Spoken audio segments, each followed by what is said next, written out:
Ladies and gentlemen, good morning and a very warm welcome to Government House, Yarralumla. Dawa Nuna, Dawa Nunawel. I'd like to acknowledge the traditional owners of the land on which we meet, the Ngunnawal people, and pay my respects to their elders, past and present, and emerging leaders and all Aboriginal and Torres Strait Islanders gathered here today. My name is Paul Singer and I'm the Official Secretary to the Governor-General. And as this badge signifies with its cross quills, I'm also the Secretary of the Order of Australia, whose Council recommends appointments and awards in the General Division to the Governor-General, who is the Chancellor and Principal Companion of the Order. I'm also Secretary of the Australian Bravery Decorations Council, the body which makes recommendations to the Governor-General for bravery awards. Before we start today's ceremony, I'd like to acknowledge that despite the challenges posed by the current pandemic, we are delighted to be able to host this ceremony in a COVID-safe manner. We are grateful for your understanding of and compliance with the safety measures put in place to assist with everyone's comfort and safety. Today is a special day, not only for the recipients, but also for their families, friends, and their communities. It is a day when we celebrate a diverse range of impressive achievements and service. The Australian Honours System provides a wonderful mechanism through which we as a nation can recognise and celebrate ordinary people doing extraordinary things. Since its inception in 1975, over 420,000 people have been recognised for their meritorious, bravery, military or national service. The Order of Australia is the principal means of recognising outstanding service, and it's important to note that nominations come from all areas of the community. Anyone can nominate. As staff at Government House, my colleagues and I are privileged to play a small part in that recognition and celebration of that achievement. I hope we can help make today an occasion that you'll all recall with pride for a long time to come. Shortly, I'll invite you to stand as Their Excellencies the Governor-General and Mrs Hurley enter the room. Please remain standing and join in the singing of the first verse of the Australian National Anthem. The investiture will then begin and proceed in the order listed in your programs. After I read their names and citations, the recipients will enter the room from the doorway on my right, and after they've been invested, will leave by the centre aisle to return to their seats at the back of the room. At this point, you might like to show your appreciation with a short applause. At the conclusion of the ceremony, I'll invite recipients to join Their Excellencies for a formal photograph on the state entrance stairs. After the photographs, refreshments will be served in the dining room. Please relax and enjoy this very special occasion. Ladies and gentlemen, would you please stand for the arrival of Her Excellencies the Governor-General of the Commonwealth of Australia and Mrs Hurley, and remain standing for the Australian National Anthem.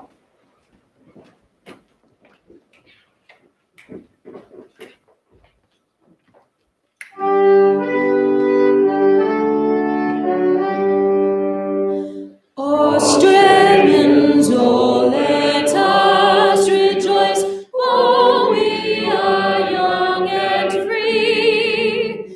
We've golden soil and wealth for toil, our home is girt by sea. Our land abounds in nature's gifts, all beauty rich and rare. In history's page let every state advance Australia fair. In joyful strains then let us sing, advance Australia fair. Thank you. Please be seated.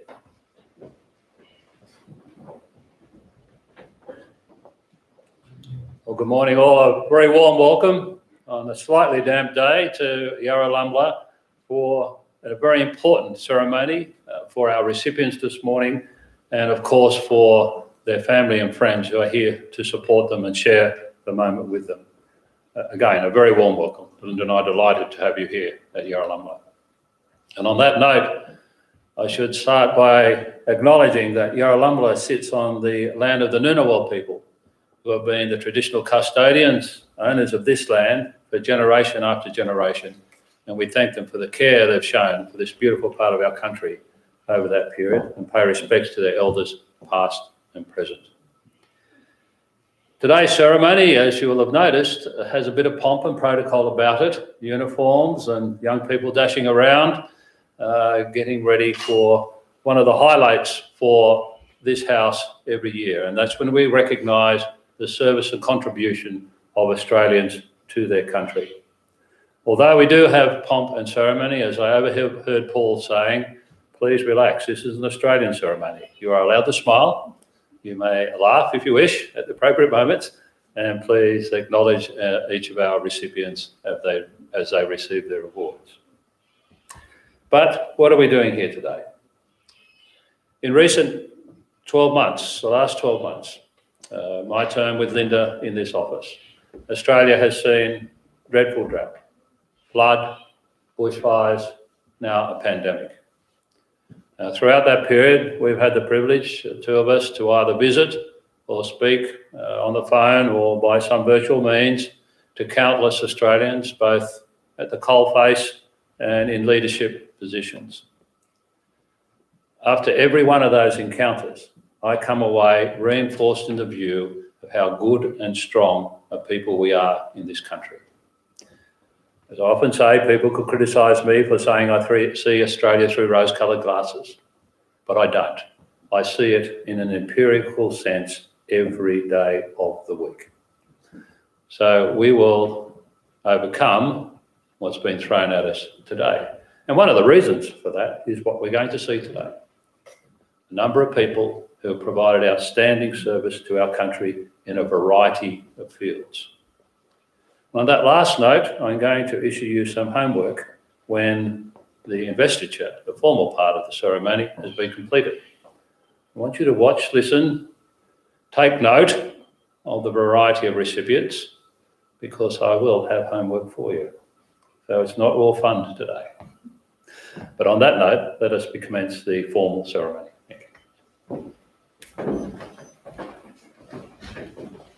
Thank you, Your Excellency. Your Excellency, to be presented with the insignia of his appointment as an officer in the Military Division, Major General Simon Stewart, for distinguished service and exceptional leadership as Force Commander, Multinational Force and Observers, Operation Berserker.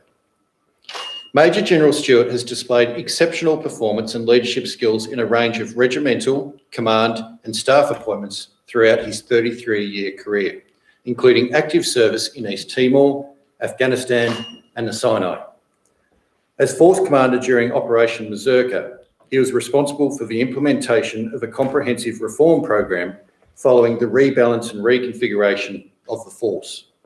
He implemented a number of modernisation initiatives which enabled the multinational force and observers to increase mission effectiveness through greater efficiency. Additionally, he was vital in enhancing the bilateral relationship between Egypt and Israel. Major General Stewart's service demonstrates integrity and professionalism of the highest order. Major General Simon Stewart appointed an officer of the order.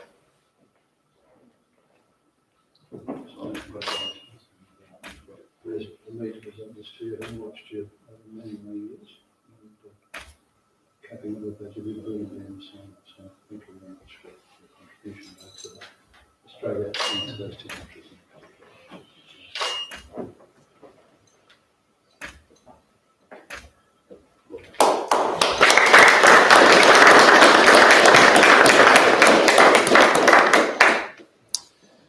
To be presented with the insignia of his appointment as a member in the General Division, Mr. Alan Haggerty, for significant service to the community through a range of roles. Mr. Haggerty has been a stalwart of the community of Griffith for many years. He has devoted an impressive amount of time and energy to a range of organisations. He has always put in an enormous effort to see that others benefit from whatever it is that he was doing, be it long-serving and respected lawyer, through to the involvement in the arts and music, and particularly through his roles with the University of the Third Age.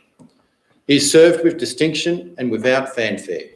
and through his work has enhanced the cultural life and academic landscape of his city, especially for senior citizens.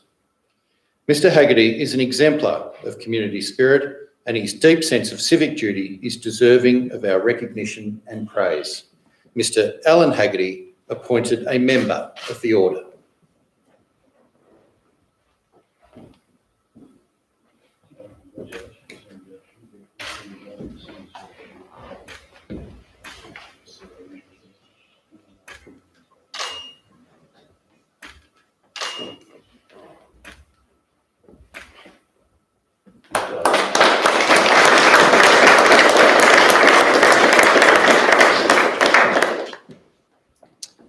To be presented with the insignia of his award of the Medal of the Order in the General Division, Mr. Ivan Hintonteo, for service to human rights and to the LGBTIQ community.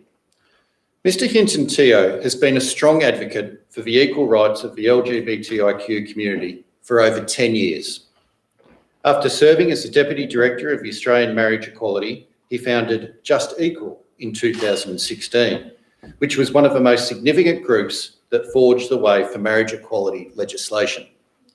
He has lobbied extensively for the LGBTIQ inclusion in schools, for transgender and intersex recognition, and for equal rights in other countries, particularly in the Asia-Pacific region. Additionally, he's been a member of the ACT government's LGBTIQ Advisory Council.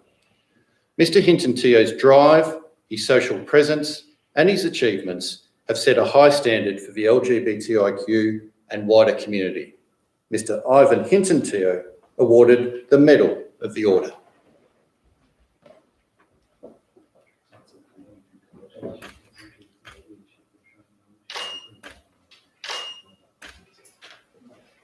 Don't run away.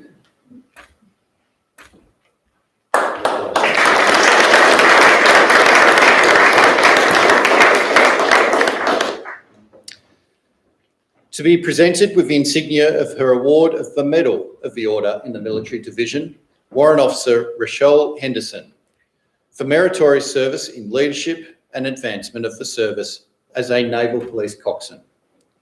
Warrant Officer Henderson has served with distinction in various roles throughout her naval career.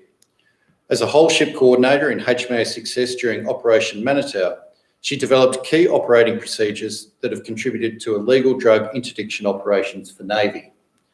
She also provided expert policing and disciplinary capability to the Naval Police Coxswain category during her time in the Office of Provost Marshal, Navy. Additionally, she was vital to the establishment of routines and discipline for the new ships company in HMAS Brisbane. Warrant Officer Henderson's efforts have exemplified Navy's core values and signature behaviours. Warrant Officer Rochelle Henderson, awarded the Medal of the Order.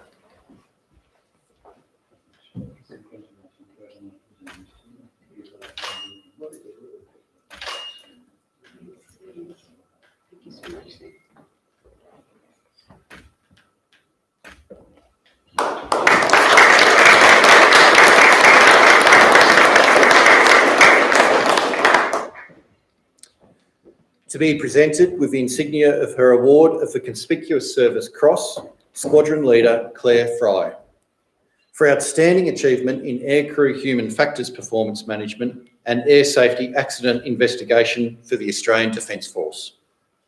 Squadron Leader Fry joined the Defence Flight Safety Bureau in 2015 as an aircrew human factors specialist. She was pivotal to the development of a Defence Aviation Non-Technical Skills Training Framework, providing Defence with a more inclusive human performance training structure targeting all aviation occupations. On posting to the Defence Flight Safety Bureau as an investigator, she was then selected for secondment to the Australian Transport Safety Bureau. Squadron Leader Fry's achievements have enhanced the relationships with the Bureau that will benefit Defence aviation safety for many years to come. Squadron Leader Claire Fry, awarded the Conspicuous Service Cross.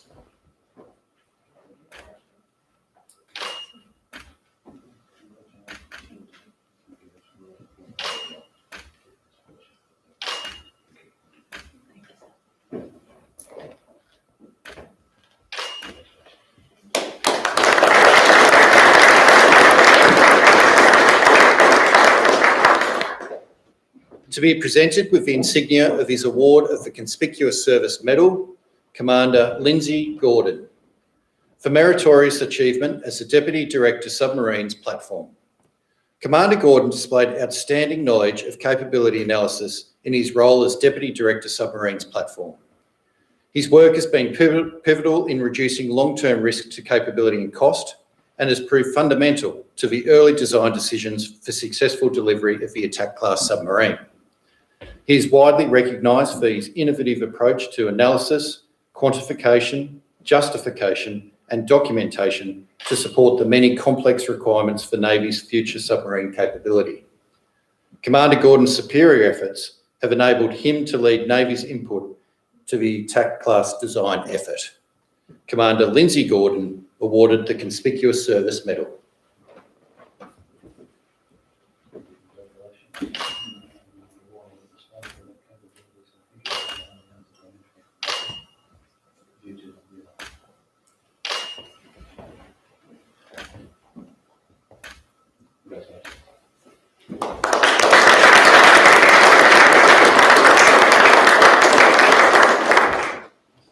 To be presented with the insignia of his award of the Conspicuous Service Medal, Warrant Officer Class 1 Christopher Ross, for meritorious achievement as the Personnel Operations Warrant Officer, J1 Directorate, Headquarters Joint Operations Command. Warrant Officer Ross has provided exemplary advice and support in his role as a Personnel Operations Warrant Officer. He directed and led the development, implementation and management of the manpower analysis planning software, and his efforts have resulted in the reform and modernisation of the deployment order process. Additionally, he's been instrumental in the effective and efficient management of the operational staffing document. Warrant Officer Ross's contributions have brought great credit on himself and are in the finest traditions of our Defence Force. Warrant Officer Class 1 Christopher Ross awarded the Conspicuous Service Medal.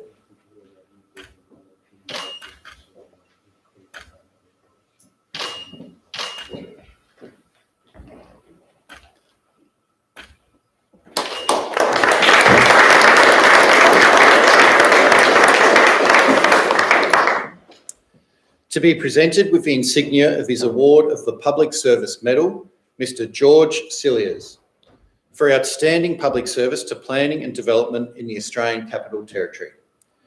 Mr. Cilliers is a planning professional with more than 30 years of experience, dedication and expertise.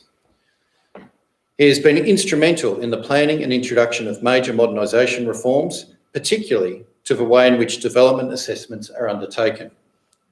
His approach to these reforms has been commended by both industry and community stakeholders. Additionally, he is highly respected for his contributions to the quality of planning outcomes. Mr. Cilliers' focus on delivering high-quality buildings and spaces to the Canberra community in conjunction with industry is most noteworthy. Mr. George Cilliers awarded the Public Service Medal.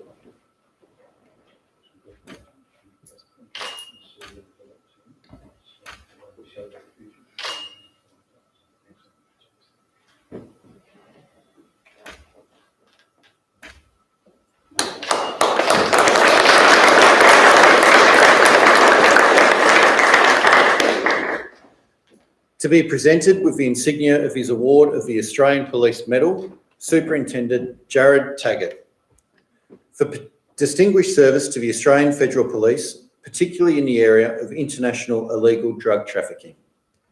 Superintendent Taggart has dedicated the majority of his policing career to serving in roles relating to the interception and disruption of large-scale illegal narcotics operations, particularly in the Southeast Asian region.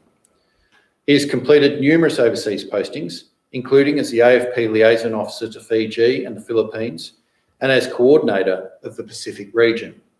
He most recently served as a Senior Liaison Officer for Myanmar, Laos and Bangladesh, and worked diligently to enhance cooperative partnerships with local authorities and policing agencies. Superintendent Taggart has served the AFP and the local and international community with distinction for over 20 years. Superintendent Jared Taggart awarded the Australian Police Medal.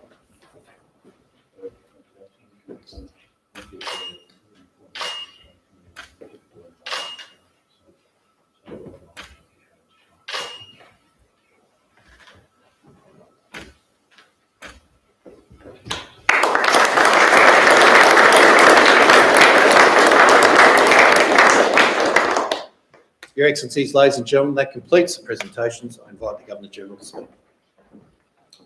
Ladies and gentlemen, we've acknowledged each of the recipients individually. I think it'd be appropriate now to acknowledge them as a group and thank them for the work.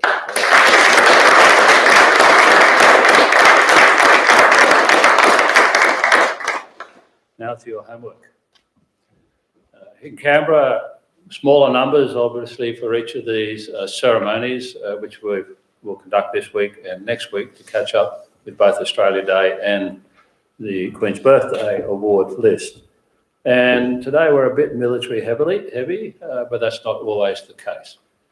But what you see amongst all those who've received, and if you go through our list, is the wide range of activities that people are acknowledged for, from the arts to the scientists, academia, to police work, to the on-the-ground community work, CWA, Red Cross, and so on. If you look at the numbers, though, we're still about 40% women, and our multicultural representation across the board is not where it should be as well. So your homework is go back to your community, and you know the people who are doing great work for each other and nominate. One of the beauties of our honours and awards system is nominations come from your community peers. This is not a system of elites where someone in Canberra reaches down and says, Bill, Jenny, Bob, or whatever are doing a great job, they deserve a medal. No, this comes from you. So go back to your communities, you know the people, and nominate. I'm sure Paul will reinforce that, or if he has not, he will, won't you? Yes. And to reinforce it in your hands. We'll drive it. Need your support. And there's your homework. You know what we're looking for. On that note, I'll conclude the ceremony, and Linda and I look forward to catching up with all of you in the dining room and to enjoy your company on this special day. Thank you.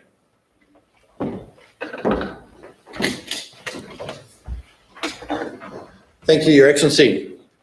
Ladies and gentlemen, to assist you with your homework, there is plenty of details and advice on the Governor-General's website about how to nominate. And I would encourage you, as the Governor-General said, to think about who is worthy of consideration for nomination within each of your communities.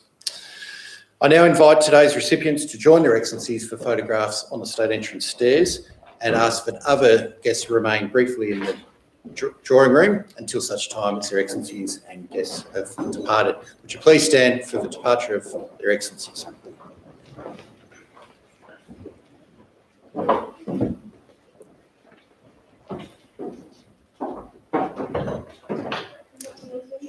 Thank you, ladies and gentlemen. I invite you to proceed to the dining room where refreshments will be served, and Their Excellencies and recipients will join you shortly. Thank you and good morning.